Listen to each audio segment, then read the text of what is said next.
So we've got one more speaker here before we take a break. It is Nabolagshager's own Helene Gallis. Helene Gallis is the founder of Nabolagshager, and she is the Director of Innovation and Partnerships for us.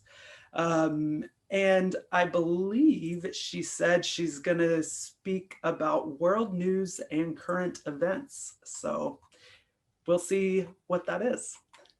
I'll give the floor to Helena. Fantastic. Yeah, let's see if we can figure out the shared screen. Host disabled, participant screen sharing. There it is.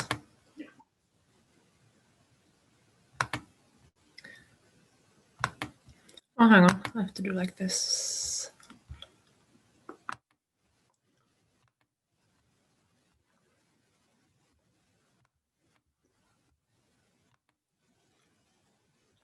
Now in full screen, right? Yep, yes. Look good. Okay. So I will share with you some very deep and dark thoughts about current events and mental health. That's kind of my plan today. That would be typical Nabolagshager, wouldn't it? Or we flip it and talk about how to beat the wintertime blues, creating a plant-delicious community event. So this guy is dominating the news, isn't he? A bit too much. And other than US politics and COVID, what is happening around the world these days? Well, it turns out there's one thing that's happening across the globe in every lockdown community. And it's this. This is Fox News writing about plants, gardens, and the peace and tranquility they provide. More stories. Sales of indoor plants are shooting through the roof. Flower power COVID restrictions fuel boom in plant and bulb sales in the UK. People are finding comfort and community during COVID-19 by collecting houseplants. In Philadelphia, houseplants are offering therapy among pandemic stress, and demand is soaring. And yeah, move over, puzzles and sourdough. Plants are coming at you. And why? Because they can actually boost our mental health, especially while COVID-19 has us stuck inside. In some countries, even the government has tapped into this. So in South Korea, the government is now giving out plants to promote mental health among people in lockdown. And more and more people are realizing that they function as balm in troubled times. And this is the LA Times in the US, probably one of the biggest newspapers there. They're telling us 10 ways to bond with your houseplants. The Telegraph in the UK, the houseplants have taken over our homes during the pandemic. And even Vogue, I guess there's not that much fashion to talk about these days, but they're talking about why houseplants make all the difference. The businesses that are doing the best turns out being florists and plant stores. And even Financial Times, like the driest and most corporate of them all, is talking about how the coronavirus is changing our relationship to plants. New Yorkers are going green. I mean, I've only picked English headlines. You will find similar headlines in all your local newspapers. And there's lots of analysis of why we're becoming plant parents. It's a new obsession in therapy.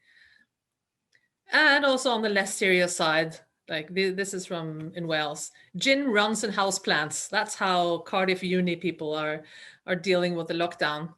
And on the even less serious side of things, woman braces for 30 more days of battling coronavirus by eating acid, staring at houseplants.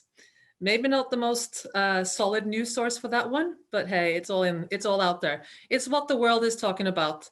It goes back to this. We're planting victory gardens to combat coronavirus fears and isolation. So I would like to invite you all to copy another one of our events, which are the plant swaps. So I'll be sharing what a plant swap is, how we organize it, and some tips and tricks. And it will later be, we'll later make a manual out of it as well that can be downloaded from the Placemaking Europe page. So the basic principles of these plant swaps, which is a local community event, is that we schedule a 1 to 1.5 hour event in some location. One plant in is one plant out. So you come with the plant, we count how many plants you have, you get a ticket for each plant, and then you enter the venue, put all your plants that you brought on the table, and then you start looking around for other plants you can take with you when you leave. It's totally free of charge, and I think that's even more important now because many more families and individuals are struggling economically. And it's co-hosted with other organizations so that we make sure that we reach a lot of people. Depending on the climate, it can be done indoors or outdoors. We've done it indoors in wintertime and outdoors in spring and summer. And everything I'm telling you now is, of course, assuming that at some point there will be a vaccine and that maybe we can start now planning for springtime events that are somehow regular to some degree. It's super important to publish an event minimum 6 weeks ahead of time. That allows all the guests to start propagating and to start making plant cuttings at home. And then you make a Facebook event as soon as possible. And then in the walk up those at least 6 weeks, you keep dropping links on suggestions on how to take care of plants and how to take plant cuttings of this plant and that plant. These events have been wildly popular. This is one of them. More than 3,000 people replied either attending or maybe attending. And I don't know how many actually came, but it was insane. So this is a kind of community event that really taps into local an interest that people are having basically, and especially during these days. We suggest you always prepare your own. As the host organization, you prepare plant cuttings for the event. I'll explain later why we do that. So you also have to do that 6 weeks ahead. And on the swap date, you have to have extra volunteers and all your staff, and everyone has to understand the logistics of it, because we need to explain it to people over and over again. There will always be new people arriving. And do expect to have more than 1,000 plants exchanged in 1 to 1.5 hours. That's not rare at all. So on a plant swap day, we have our separate currency, and the currency for the day are lottery tickets. One plant is one ticket, no matter if it's a huge plant or a tiny weeny one that hasn't even set roots yet. It's just flat rate. That's the way it is. So we count the plants as you enter, and you get one ticket for each plant. And then you put your plants on whichever table space you find available. And then you take the tickets, your currency of the day, and with them you can buy plants. So you bring 5 plant cuttings, you get 5 tickets, and then you get 5 other plants that you select among what other people have brought in. And then you pay for them on your way out with your tickets. And then your tickets as you enter, so your plants on your way in are counted by volunteers, and your tickets on your way out are counted by volunteers. So you get as much as you give, basically. And with using this ticket stub system, it also allows us to keep a tab on how many plants were actually swapped, because that's part of the media story of it afterwards. So we can actually document that. No, today there were 687 plants swapped, or 1,242. That's easily documented by the ticket stubs. On the plant swap day, we always facilitate a plant guru corner. And we usually have an local seniors organization with lots of very, very plant knowledgeable people that don't get that many opportunities to connect with the community. So it's a fantastic opportunity for them to showcase their plant skills. And it's a great opportunity for volunteers to just ship people in one direction if they come with questions, because volunteers do not have time to answer questions. So we send them straight to the experts. And then we just set up a little corner with a sofa, some chairs, some lights, a table, some gardening books, and just make it like a cozy little tranquility space within the quite crazy swap space. And then people come and enjoy. I have some examples of what it looks like. This is in the middle of the winter. You can tell by the way people are dressed.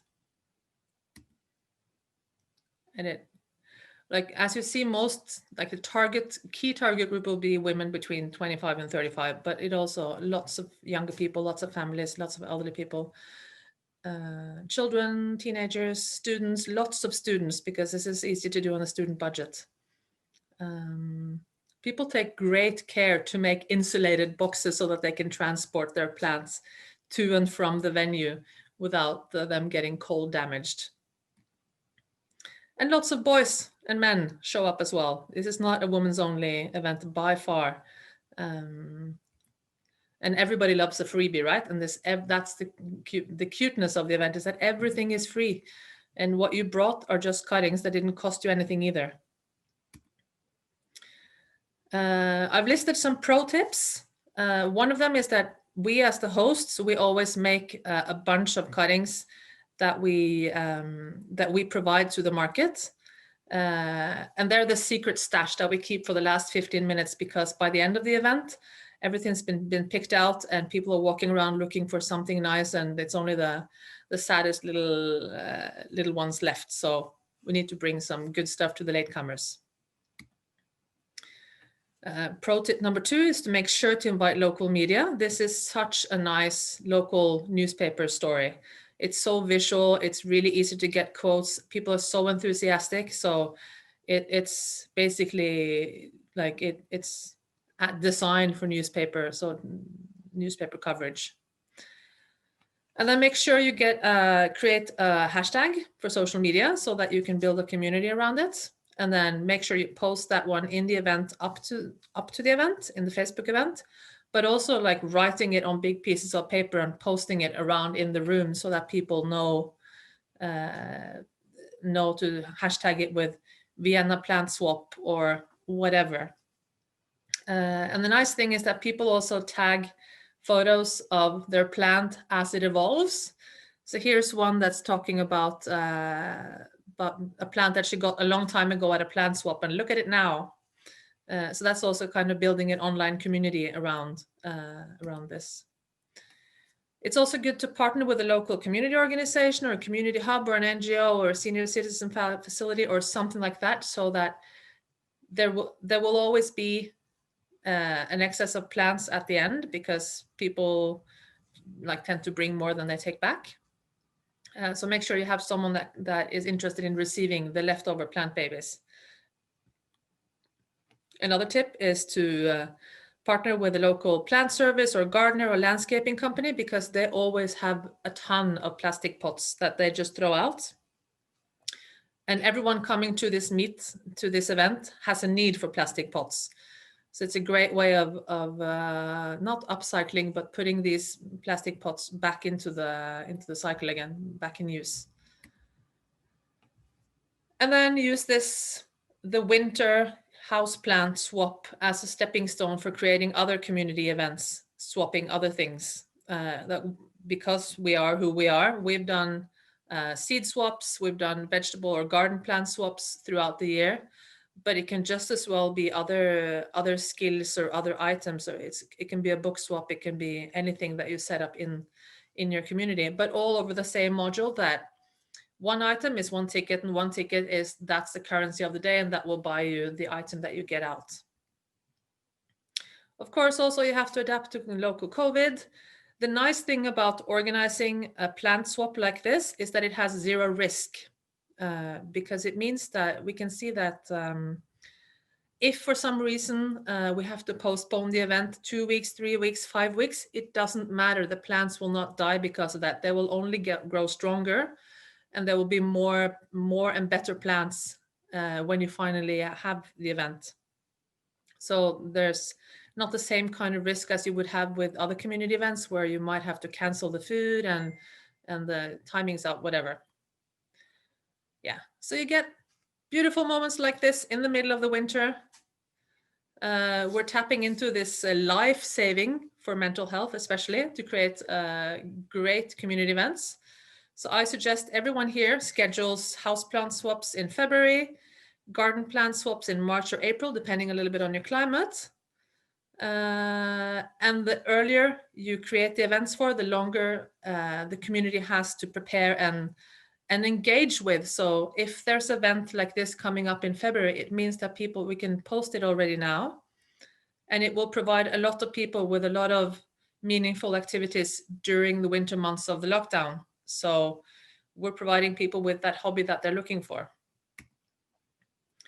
There are also fantastic opportunities to introduce a sharing economy. It's low cost and free, so it doesn't matter if you just lost your job or if you're, for other reasons, you don't want to spend money on this.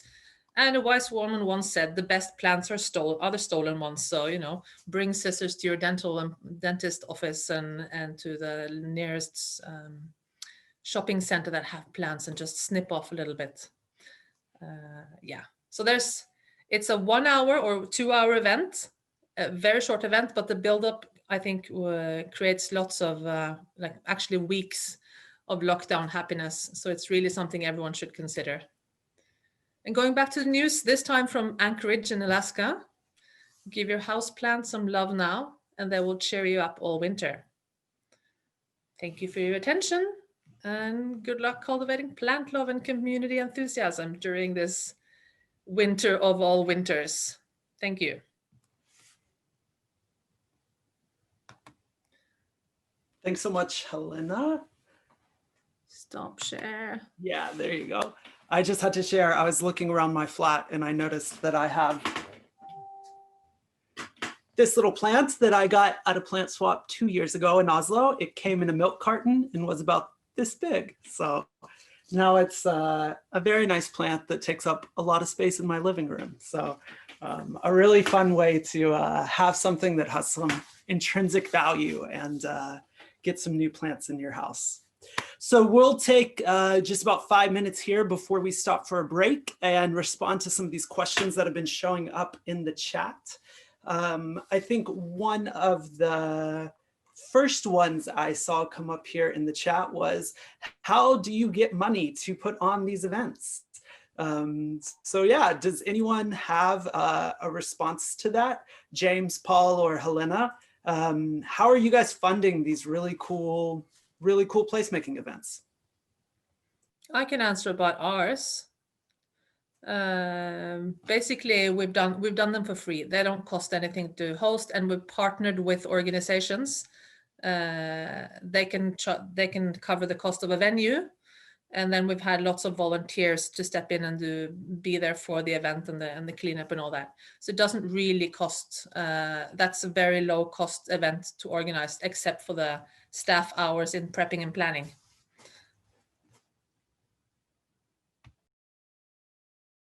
For us, it's a challenge because it's quite difficult convincing people to give you public money to do something illegal, as much as they agree with the values inherent in it.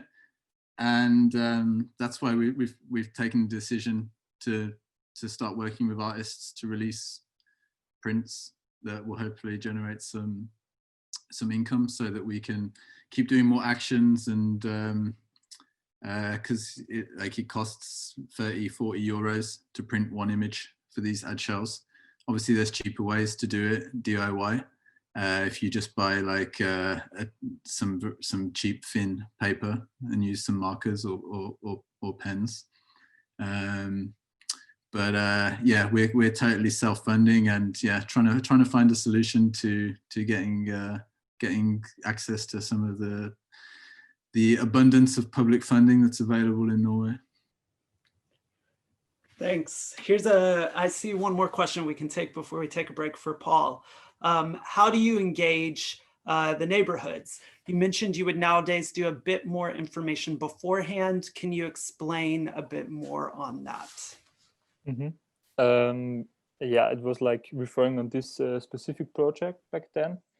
So like also Helene Gallis mentioned, to address the people like some weeks or more weeks beforehand to do a Facebook event. But like the last one I presented, we really did like an open call in the neighborhood. So we put just the basic, really old leaflets there. So this stuff, yeah, that is like, it depends on the project, also with funding.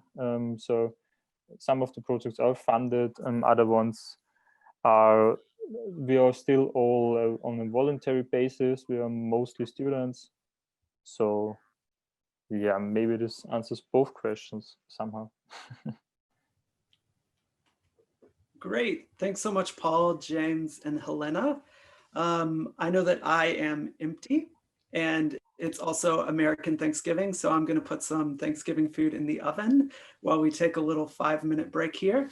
And then we'll see everybody back just at 5 minutes after 7. So see you guys here in a second.